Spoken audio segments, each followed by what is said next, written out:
చేస్తాం? కప్పిన మేఘాలని కత్తి పట్టుకు మనం కోసి చీల్చి చెండాడి సూర్యుని బయటికి తెచ్చుకోగలమా? లాభమే లేదు. ఆ మేఘములు అవంతటా అవి తొలగేటట్టుగా సూర్యుడే చెయ్యాలి.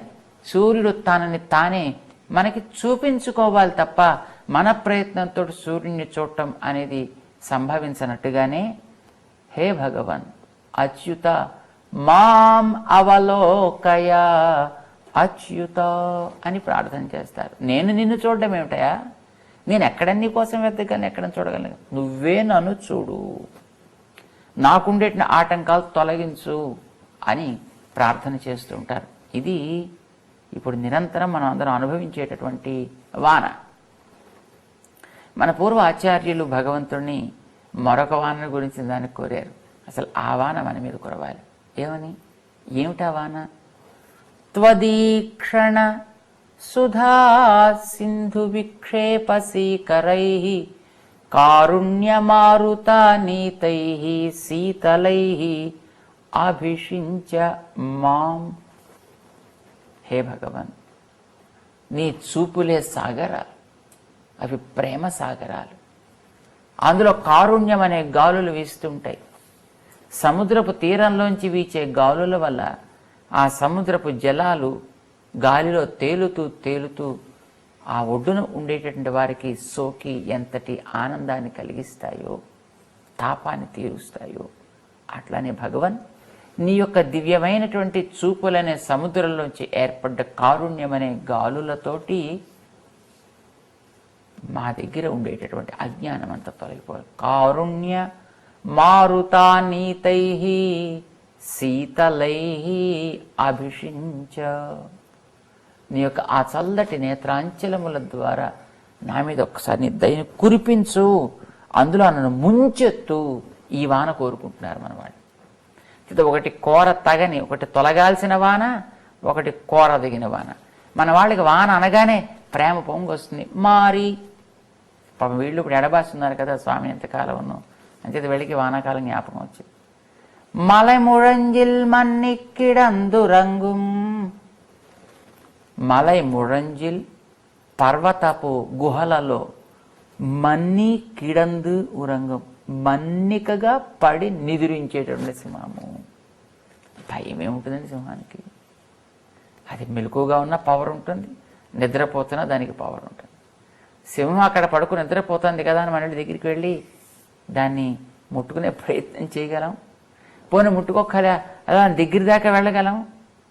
అసలు అది అక్కడ ఉండుంటేనే మనకి ఎక్కువ ఉంటేనే గడగడలాడుతుంటుంది మనకి.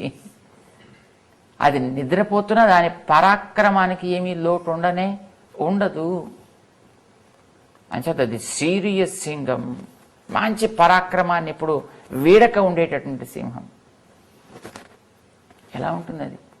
మన్ని కిడందు ఉరంగం. ఆ కాళ్ళు ముడుచుకుని ఉంటుంది, అలా పడి ఉంటుంది. తన దగ్గరికి వచ్చే దమ్ము ఉన్నవాడు ఎవడు ఉండడు కనుక ఎవడొస్తే నాకేమిటి లెక్క అన్నట్టు పడుకుని ఉంటుంది అనమాట.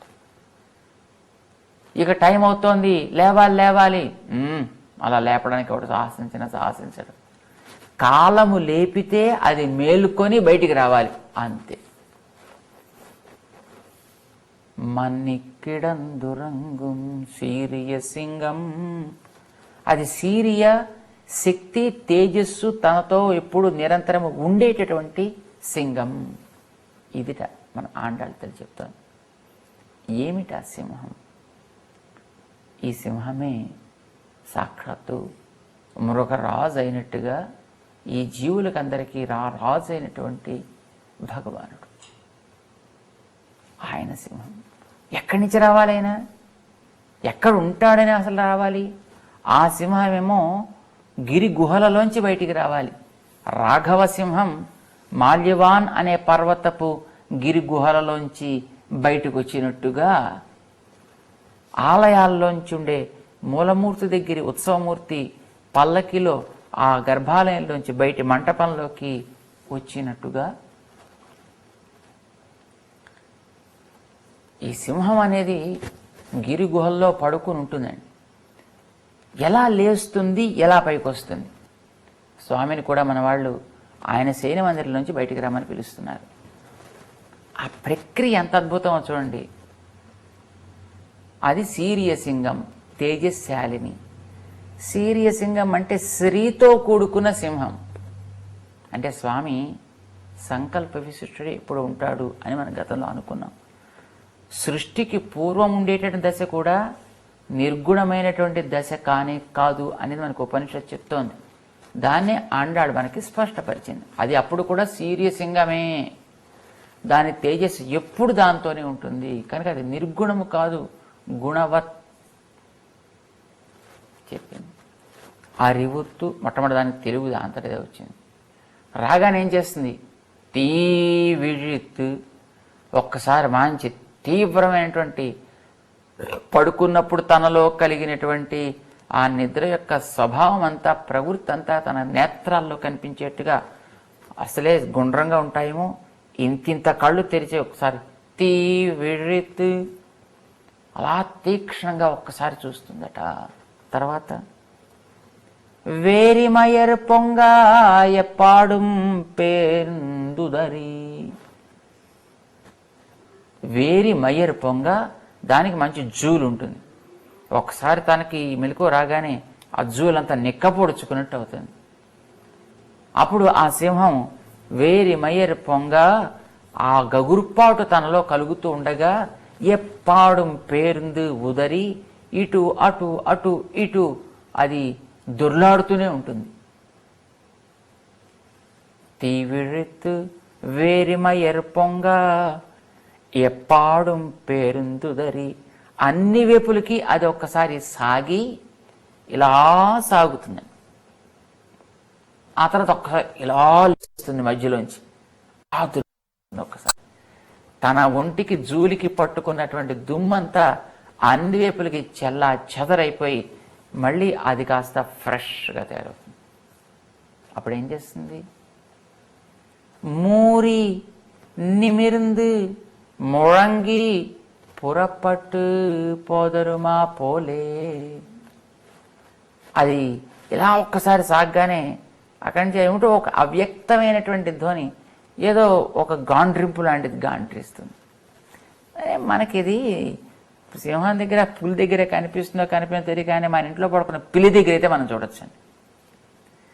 ఆ పిల్లి పిల్ల లేవగానే మనం కళ్ళు తెరుస్తుంది, ఒక్కసారి తెరిచి ఇలా చూస్తుంది. వెంటనే అక్కడి నుంచి ఇటు అటు ముందర పొర్లుతుంది. అక్కడి నుంచి కొంచెం ఒళ్ళు సాగదీస్తుంది. వెనక 2 కాళ్ళు, ముందు 2 కాళ్ళు ముందరికి పెడుతుంది. దానికి యోగాభ్యాసం గట్రా వచ్చునో ఏమిటో మనకు తెలియదు. అలా సాగదీస్తుంది. సాగదీసి ఒక్కసారి మళ్ళీ ఇలా పైకి మధ్యలో పొట్టని ఇంత పైకి లేపుతుంది. అప్పుడు ఒక్కసారి కిందకి దింపుతూ విదిలించేస్తుంది. మొత్తం అంతా ఎక్కడ చెత్త అక్కడ వెళ్ళిపోతుంది అని ఒంటి మించి. ఆశ్చర్యం. పిల్లి దగ్గర మనం ఎట్లా చూస్తాం, పులి దగ్గర అలానే ఉంటుంది అనుకుందాం, సింహం దగ్గర కూడా అట్లానే ఉంది అనుకుందాం. జాతి ఒకటే కదా, ఇది కొంచెం చిన్నది, అది కొంచెం పెద్దది. అది ఆ దులుపుకున్న తర్వాత ఒక రకమైనటువంటి ధ్వనిని చేసి మూరి నిమిర్ந்து ముழంగి, ఆ తర్వాత అక్కడి నుంచి పిల్లి అయితే మ్యావ్ అన్నట్టుగా ఒక్కసారి అట్లా అరుస్తుంది. కాస్త నాలికని ఇటు అటు తడుపుకుంటుంది. క్రమంగా ముందుకు సాగుతుంది. పులి కూడా అంతే చేస్తుంది. తను కూడా ఏం చేస్తుంది, ఒక్కసారి ఒళ్ళు దులుపుకున్నాక గట్టిగా గర్జిస్తుంది. అక్కడి నుంచి ఇంకా తన యాత్రకు బయలుదేరుతుంది. ఓ 10 అడుగులు వేస్తుంది. మళ్ళీ ఒక్కసారి ఇట్లా వెనక్కి చూస్తుంది. ఏమైనా ఇటు అటు జంతువులు కనుక ఉన్నట్టయితే అమ్మో దాని దరిదాపుల్లో కూడా రావు. ఇది ఏం చేస్తున్నావు అని మొత్తం కావికల ఎన్ని విపులకి పారిపోతాయి. అంతే సాగుతుంది పులి కొంత దూరం, సింహం కొంత దూరం. సింహావలోకనం అనుకుంటారు చూడండి, అక్కడ దాకా వెళ్ళి మళ్ళీ ఒక్క గర్జన చేసి ఒక్కసారి వెనక్కి చూస్తుంది. మళ్ళీ ఇట్లాగా అక్కడి నుంచి ఇంకా ప్రయాణం సాగించేస్తుంది అడవిలోకి. అది ఎంత అందంగా ఉంటుందో. ఎప్పాడుం పేర్ந்து ఉదరి మూరి నిమిర్ந்து ముழంగి పురపట్టు పోదరుమా పోలే, అప్పుడు అది బయలుదేరి యాత్ర సాగించినట్టుగా భగవన్ నీవు అట్లా రావాలా. ఇది మన వాళ్ళ ప్రార్థన. అంటే అర్థం ఏమిటి? సృష్టి పూర్వ దశలోంచి సృష్టి దశ దాకా రావాల్సిన ప్రక్రియని ఆండాడు సింహంతో పోల్చి అద్భుతంగా చెప్పేసింది. సృష్టి ఎట్లా జరుగుతుందో ఛాందోగ్య అనే ఉపనిషత్తు చాలా చక్కగా చెప్తుంది. భగవంతుడు తనలోంచి సృష్టి చేయడానికి ముందర ఒక సంకల్పం చేస్తాడు. తదైక్షత బహుశ్యాం ప్రజా ఏతి, నేనే నాలోంచి అనేక మందిని బయటికి తీస్తునుగాక అని ఆయన అనుకుంటాట. అనుకోగానే అంటే సంకల్పం వచ్చింది మొట్టమొదటి. ఎలాంటి సంకల్పం అది? మొక్కపోని సంకల్పం అనమాట. సీరియస్ సింగం కదా ఆయన. చేత సంకల్ప విశిష్టుడై పరమాత్మ ఉంటాడు. ఇప్పుడు నిర్గుణుడు కాదు అని మనం అనుకుంటున్నాం. ఇప్పుడు ఎట్లా సంకల్పిస్తాట? శృతి చెప్పిన ప్రక్రియ మనకి సంక్షిప్తంగా ఉంటుంది. పురాణాల్లోకి వెళితే కొంచెం విస్తరించి ఉంటుంది. మనం పురాణంలోకి వెళ్ళద్దు, శృతి చెప్పిందే విందాం. త్రివృత్కరణము అనే ఒక ప్రక్రియ చెప్తారు. త్రివృత్కరణం అంటే భగవంతుడు మొట్టమొదటి తనలోంచి తేజస్సును బయటికి తీస్తాడు. తేజస్సులోంచి జలాన్ని తీస్తాడు. జలంలోంచి పృథివీని తీస్తాడు. ఈ మూడింటిని తీసిన తర్వాత మూడింటిని సగం సగం సగం సక్రమంగా చేస్తాడు. మూడు మూడు బాల్స్ లాగా అని అనుకుందాం.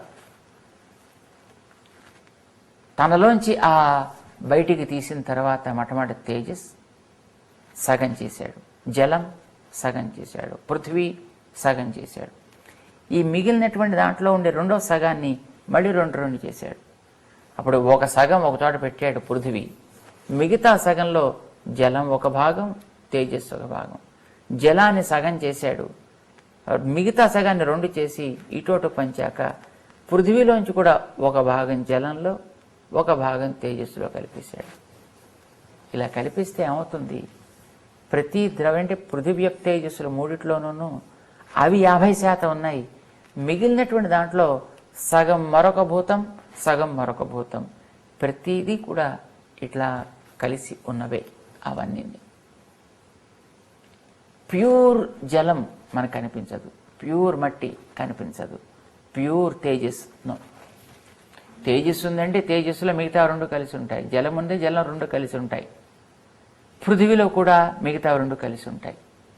ఇవన్నీ కలిపి ఒక అండం కింద బిగ్ బ్యాంగ్ అని మన వాళ్ళు అంటారే, అదిగో దాన్ని చేసిన తర్వాత అందులోంచి కొన్ని కోట్ల అండాలన్నీ కూడా మొత్తం సృష్టి జరిగిపోయింది. యుగపత్ సృష్టి కార్యం అంటారన్నమాట. సృష్టి కార్యం యోగపద్యం అంటే ఆయన చిటికి వేసే లోపల మొత్తం ఇన్ని అండాలు కూడా సృష్టి జరిగిపోయింది. ఇందులో జరిగిన తర్వాత అందులో ఉండేటటువంటి ఒక అండంలో ఒక గోళంలో ఇదిగో ఇప్పుడు మనం ఉన్నాం. ఈ త్రివృత్కరణ ప్రక్రియలో ఇంతవరకు చేసిన తర్వాత ఒక అండాన్ని తయారు చేసి అందులో బ్రహ్మగారిని పెడతాడు. బ్రహ్మగారికి వేదాలు ఉపదేశం చేస్తాడు. ఆయన ద్వారా ఇక పైన జరగాల్సిన సృష్టి జరిగిస్తూ ఉంటాడు. బ్రహ్మ దాకా తాను నేరుగా చేసేది, బ్రహ్మ దగ్గర నుంచి బ్రహ్మ ద్వారా చేయించేది. చేత బ్రహ్మ పుట్టినంత వరకు భగవంతుడు చేసేది అద్వారక సృష్టి అంటారు. బ్రహ్మ వచ్చిన తర్వాత అతనికి ఉపదేశం చేసి పోగొట్టుకుంటే మళ్ళీ తెచ్చిచ్చి నువ్వే కొనసాగించమని భగవంతుడు అతనికి ఇచ్చేస్తాడు. ఇక బ్రహ్మ నుంచి జరిగేదంతా సద్వారక సృష్టి అని అంటారు. అతని ద్వారా జరుగుతోంది. అతను రాపించడం దాకా తాను చేస్తాడు, అతను వచ్చిన తర్వాత అతనికి అప్పగిస్తాడన్నమాట. ఇలాగ సృష్టి సద్వారక సృష్టి, అద్వారక సృష్టి అని రెండు ఉంటాయి. బ్రహ్మగారికి తన దేహంలోంచి 11 మంది ప్రజాపతులు వచ్చారు. వారెవరు తను కోరుకుంటే రాలే, వారు ఒకరి తర్వాత ఒకరొకరి తర్వాత వరుసగా వచ్చేసారు. ఇది భగవంతుడు చేసిన సృష్టి, బ్రహ్మ ద్వారా జరిగింది కాదు. ఇది అద్వారక సృష్టి లాంటిది అన్నమాట. ఇప్పుడు లోకంలో ఉండే వ్యక్తులకి మన సంతానం కలగడం చూస్తున్నాం. ఇది వీరి ప్రయత్నం కాదు, బ్రహ్మ అనుగ్రహంతో వీరికి భగవంతుడు ఈ రకమైన సంతానాన్ని ఇచ్చాడు. భగవంతుడే బ్రహ్మగారే ఈ సృష్టి కూడా జరగడానికి కారణం అవుతున్నాడు. కానీ అది నేరుగా కాదు, దంపతుల ద్వారా. అందుకే ఇది సద్వారకం అంటాం. ఎవరు లేకుండా నేరుగా చేసేది అద్వారకము అని అంటాం అన్నమాట. ఇలా సృష్టి భగవంతుడు చేస్తాడు.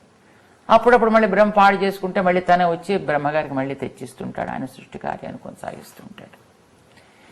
ఈ తనలోంచి లోకాలన్నీ బ్రహ్మ ద్వారా సృజించిన తర్వాత ఆ వస్తువులన్నింటిలోకి తను వెళ్ళి వాటన్నిటిలో అంతర్యామిగా తను అధిష్ఠించి ఉంటాడు. ఇది మనకు ఆండాళ్ళ తల్లి చెప్తోంది ఇవాళ పాసురంలో. చూడండి తమాషాగా. మొట్టమొదటి ఏం చెప్పింది? ఒక సీరియసింగం సంకల్ప విశిష్టం తదైక్షత సంకల్పం చెప్పేసింది. అరివుత్తు తానే తెలివి తెచ్చుకుంది. సృష్టి చేద్దామని భగవంతుడికి ఎవరు చెప్పి ప్రేరేపిస్తే చేసేది కానీ కాదు, తను ఐచ్ఛికంగా చేసేటటువంటిది. అంటే సింహానికి అరివుత్తు తనంత తానికి జ్ఞానం వచ్చింది. వెంటనే తీవిழிత్తు తీక్ష్ణముగా చూశాను. తీక్ష్ణంగా చూడడంలో తాత్పర్యం కాదు అది. భగవంతుడు ఆ తీక్ష్ణత కలిగిన తేజస్సుని తనలోంచి వెలువరించెను అంటాడు చెప్తాను. అరివొత్తు తీవిழிత్తు సంకల్పము చేశాను, ఆ తర్వాత తేజస్సును సృజించాను. దాని తర్వాత వేరి మయర్ పొంగ, వేరి పరిమళించే మయిర్, ఆ తన వెంట్రుకలన్నీ కూడా ఎప్పాడు అన్ని వేపులా అది ప్రసరించేట్టుగా దాని తయారు చేసినటువంటి వస్తువులని ఆయన విస్తరింపజేశాడు. సింహం తన జూలిని దులిపి మొత్తం తన పరిమళాన్ని అన్ని వైపులా విస్తరింపజేస్తోంది. పరమాత్మ పరిమళము కలిగిన ఒక ద్రవ్యాన్ని తనలోంచి వెలికి తీశాడు. అది పృథ్వీ. గంధవతి పృథ్వీ శాస్త్రం చెప్తోంది. పరిమళం కలిగినది అంటూ భూమిని చెప్పి దాని ముందర తేజస్సుని చెప్పడం ద్వారా తేజస్సుకి పృథ్వీకి మధ్యలో జలం ఒకటి ఉంది కనుక దాన్ని కూడా మనం తీసుకోవచ్చు. పృథ్వీ, జలము, తేజస్సు 3 ద్రవ్యాలు సృజించాను. ఇది సాంకేతికంగా చెప్తోంది మన ఆండాళ్ళ తల్లి. దాని తర్వాత ఎప్పాడుం పేరుందుదరి, అన్ని వైపులా అది పడి పొరుతున్నట్టుగా ఈ మూడింటిని త్రివృత్తకారణం చేసిన తర్వాత భగవంతుడు ఒక్కసారి మొత్తం అన్నిటిని సృజించేశాడు. లోకాలనే వచ్చేసాయి. ఆ తర్వాత మూరి నిమిరిందు సాగింది. అది భగవంతుడు సృష్టి కార్యాన్ని సాగించాడు. ముഴంగి గర్జించింది. అక్కడ దాకా వెళ్ళిన తర్వాత సింహం. అట్లానే భగవంతుడు కూడా బ్రహ్మగారిని సృజించి ఒక ఖండంలో, హే బ్రహ్మ తపస్సు చేయి, ఇదిగో నేను నీకు వేదరాశిని ఇస్తున్నాను అంటూ బ్రహ్మగారికి మొదటి శిష్యుడిగా వేదోపదేశం చేశాడు. చాలాసార్లు చేశాడండి పాపం. చేసిన తర్వాత పోగొట్టు వేసుకుంటూ ఉండేవాడు. పాపం మళ్ళీ భగవంతుడు వాడికి ఇంకోసారి ఉపదేశం చేశాడు. మళ్ళీ పోగొట్టేసుకుంటాడు, మళ్ళీ ఉపదేశం చేశాడు. ఎన్నిసార్లు చేయించుకున్నాడో అట్లాగే పాపం మనకి తెలియదు. ఇది జరుగుతుంది అన్నట్టుగా గోదాదేవి ముഴంగి పురపట్టు, ముഴంగి గర్జించినట్టుగా నువ్వు వేదాలు గర్జించావు. అప్పుడు ఏం చేశావు? ఈ సృజ్యమైన వస్తువులన్నింటిలోకి కూడా పురపట్టు పోదరు మా పోలే, బయలుదేరి వచ్చినట్టుగా నువ్వు వచ్చావు. అందరిలోని ఇప్పుడు అంతర్యామిగా ఉన్నావు. వీళ్ళు కోరుకునేది లోపల అంతర్యామిగా ఉండే స్వామిని, ఆయన మేలుకాంచి రావాలి. ఎక్కడుంటాడు? నాభిస్థానంలో ఉంటాడు. క్రమంగా మేలుకాంచి ఆయన హృదయ స్థానానికి వచ్చి ఇక్కడ ఆసీనుడు, ఇక్కడ పవళించినట్టు ఉంటాడు, ఇక్కడ తను ఆసీనుడై ఉంటాడు, ఇక్కడ తాను నిలచిన వాడై ఉంటాడు అని మనకి నియమం. అట్లానే నువ్వు కూడా ఇది పురప్పట్టు పోదరు మా పోలే, ఆలయంలోంచి పెరుమాళ్ళు బయటికి రావడాన్ని పురప్పాడు అని అంటుంటారు. బయలుదేరుట అని అర్థం అన్నమాట. భగవంతుని వాహనం మీద కూర్చోపెట్టి పురప్పాడు జరుగుతూ ఉంటుంది. పురము అంటే పట్టణం, పాడు అంటే అక్కడికి వేయించేయడం అనమాట. మన వాళ్ళ తెలుగులోకి వచ్చేటప్పటికి పొరపాటు జరుగుతోంది, పొరపాటు జరుగుతోంది, పెరుమాళ్ళ పొరపాటు జరుగుతోంది అంటుంటారు. అంటే ఆయనతో పొరపాటు చేస్తున్నట్టుగాను. పొరపాటు తెలుగు పొరపాటు కాదు, అది తమిళంలో పురప్పాడు అంటారు. విగ్రహం పురప్పాడు బయలుదేరుతుంది. గర్భాలయంలో ఉండేదేదో అదే ఉత్సవమూర్తి కూడాను. చాలామందికి ఉత్సవమూర్తి అంటే ఏదో శక్తి లేనిది, ఏదో సరదాగా షోపీసులో బొమ్మలాగా చూపించదగింది. దేవుడు అంటే లోపల వాడే అనేటువంటి ఒక భావం ఉంది. కానే కాదు. లోపల వాడు కదలలేడు. కదలడానికి వీలుగా తాను ధరించిన మరొక రూపమే ఉత్సవమూర్తి. ఇది మనం జ్ఞాపకం పెట్టుకోవాలన్నమాట. ఆ ఉత్సవమూర్తి పురప్పట్టు పోదరుమా పోలే, అది బయలుదేరి క్రమంగా గర్భాలయంలోంచి వాహనం మీద ఓ మంటపం చేరి ఆ మంటపంలోని సింహాసనం మీద కూర్చుంటుంది. నువ్వు కూడా అట్లానే నీ సృష్టి కార్య వస్తువులన్నింటిలోకి కూడా నీవు చేరి కూర్చుని వీరి హృదయ మందిరాల్లో నువ్వు కూర్చుంటావు. ఇది ఎట్లా ఉంటుందో మన ఆండాళ్ళ తల్లి చెప్తోంది. ఆ సింహాసనం ఎట్లా ఉంటుందో చెబుతోంది. ఎవరు రావాలి? నీ పూవై పూవన్నా అతసీ పుష్పము వంటి సౌందర్యం కలిగిన వాడా స్వామి. రంగులో సౌకుమార్యంలో కూడా నువ్వు అట్లాంటి వాడు. ఉన్ కోయిల్ నిన్న ఇంగనే పోందరుళి, నీ భవనంలోంచి, ఇదివరకు నందగోపన్ కోయిల్ అన్నారు అది, కానీ ఇప్పుడు ఇది నీ కోవిల. భగవంతుడు మనకు లభించేది వేదాల్లోంచి మన లోపలికి రావటం ఎట్లా వస్తాడు? ఓంకారం ద్వారానే వస్తాడు. కనుక ఓంకారం ఆయన ఉండేటువంటి ఇల్లు. ఆయన ఇంట్లోంచి ఆయన బయటికి రావాలి. ఆయన ఉండే స్థానంలోంచి బయటికి మనం సాక్షాత్కరించుకోగలిగేట్టుగా రావాలి. ఆలయంలోంచి బయటికి రావాలి.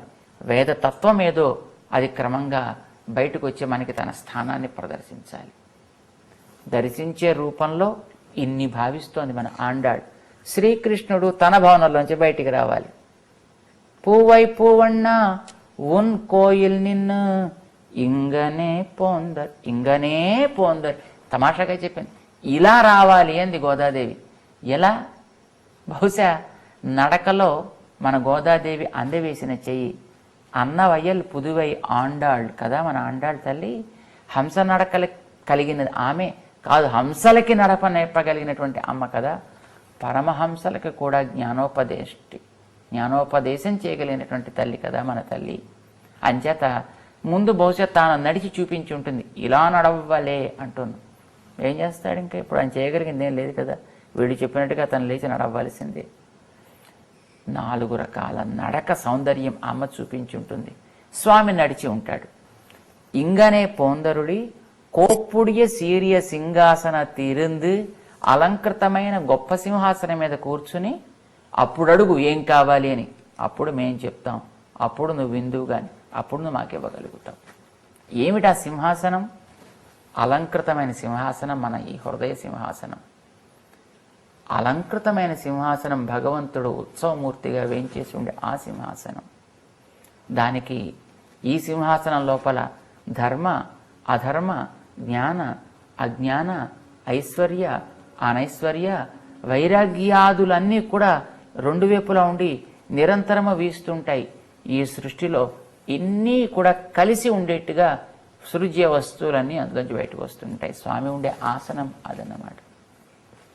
యోగపీఠాసనం అని మన వాళ్ళు అంటుంటారు. ఆలయాల్లో భగవంతుడిని ఆవాహన చేసి వేంచేపు చేసి అర్చన చేసేటువంటి స్థానానికి అది ఎలా ఉంటుందో అట్లాంటి అలంకృతమైన ఆసనం ఈ లోపల ఆలయంలో, అక్కడ ఉపనిషత్తులలో, పరమపదంలో, ఎదురుకుండా శ్రీకృష్ణ భవనాల్లో ఇన్నిటిని ఒకసారి మన అమ్మ చూస్తోంది. ఆ ఆసనం మీద వేంచేసి అప్పుడు మమ్మల్ని అడగవయ్యా, అప్పుడు మేము వచ్చిన కార్యాన్ని విన్నవిస్తాం అన్నారు. మన వాళ్ళు ప్రార్థన చేశారు. సరే వచ్చాడు పాపం స్వామి. అసలే కొంటేవాడు కదా, కనుక వీళ్ళని కొంచెం ఏడిపిద్దాం అనుకున్నాడు. ఏమిటో పాపం మెల్లిగా పాదాలు అలాగా ఎత్తెత్తి వేయడం ప్రారంభించాడు. పాదాలు సహజంగా స్వామి పైన నల్లగా ఉన్నా క్రింద తామరల వలె ఎర్రటి పాదాలు. చూశారు మన వాళ్ళు, కందిపోయాయి అని అనిపించింది మన వాళ్ళకి.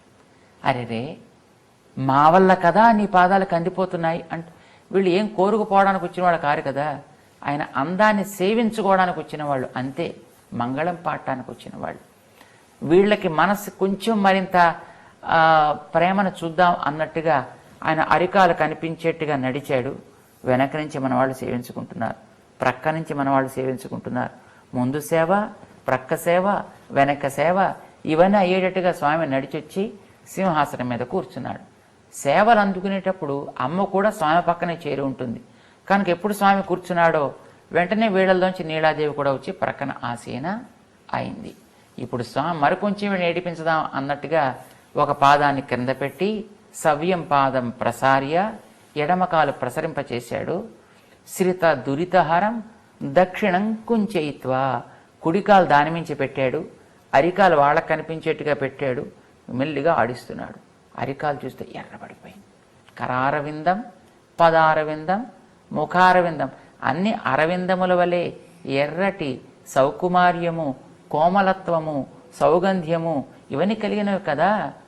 చూశారు పాపం మనవాళ్ళు, గుండెలు పాపం తరుక్కుపోయాయి. అయ్యయ్యో, ప్రేమ ఉందని నటిస్తూ మేం కూడా నిన్ను నడిపించి నీ పాదం కందిపోయేటట్టు చేశామే అని పాపం ఆక్రోశించడం ప్రారంభించింది. నిజానికి వీళ్ళ పాదం కందలే, పాదానికి సహజమైన లక్షణం. అయినా ప్రేమించిన వాడికి అది సహజ లక్షణం అని తెలియదు, తన వల్ల అట్లా అయిపోయింది అని అనిపించింది మన ఆండాళ్ తల్లికి. వెంటనే స్వామి యొక్క దివ్య పాదార విందం దగ్గర నుంచి ఆరంభించి మంగళం పాడుతుంది రేపటి పాసురంలో. మనం రేపు పాసురాన్ని అనుసంధానం చేసేటప్పుడు స్వామికి మంగళం పాడుతూ హారతులిచ్చి దృష్టి దోషం తొలగాలి అంటూ మనం సేవిస్తామన్నమాట. ఈ వేళకి మన వాళ్ళు స్వామిని తన భవనంలోంచి మేలుకొలిపి బయటికి తెచ్చి ఆసనంలో కూర్చోబెట్టారు. విగ్రహ రూపంలో ఉండే భగవంతుడి దగ్గర జరిగే సేవలో ఇంత ప్రక్రియ ఉంటుంది, ఇది మనం జ్ఞాపకం పెట్టుకోవాలి. మన ఇంట్లో కావచ్చు, మందిరంలో కావచ్చు, ఉత్సవమూర్తి విగ్రహ రూపం అంత శక్తి కలది. ఇది మన ఆండాళ్ ఈనాటి పాసురంలో మనకు వివరించింది. ఆండాళ్ తిరువడిగళే శరణం. జై శ్రీమన్నారాయణ.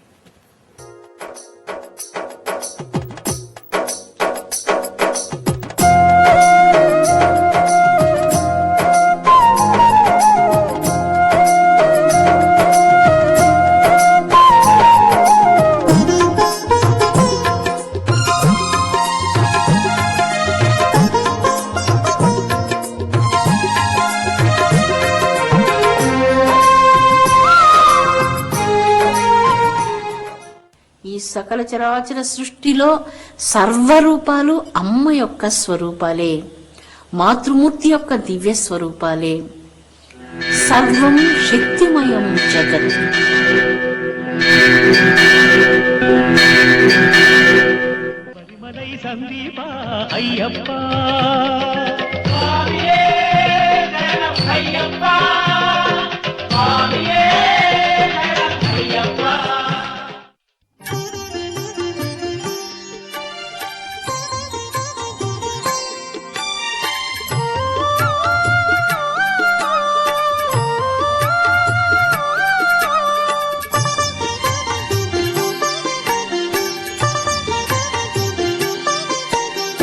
శరణమయ్యప్ప స్వామి శరణమయ్యప్ప, శబరిమలై వాసనే శరణమయ్యప్ప.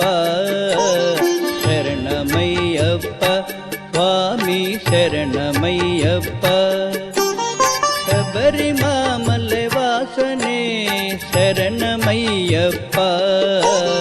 శరణమయ్యప్ప స్వామి శరణమయ్యప్ప.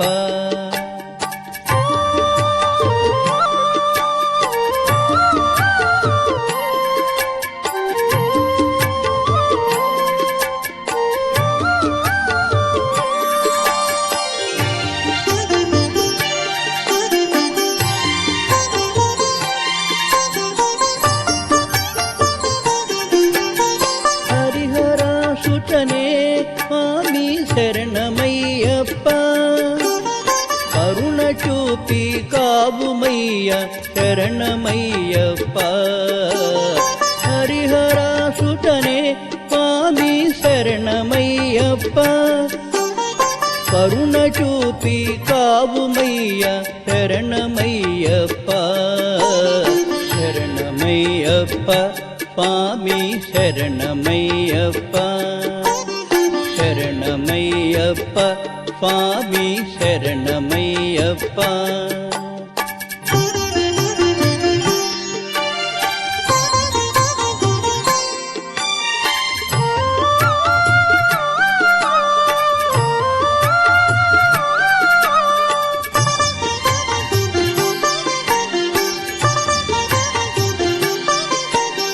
భక్తవత్సలనే స్వామి శరణమయ్యప్ప, ముక్తిదాయక మోహిని సుత శరణమయ్యప్ప. భక్తవత్సలనే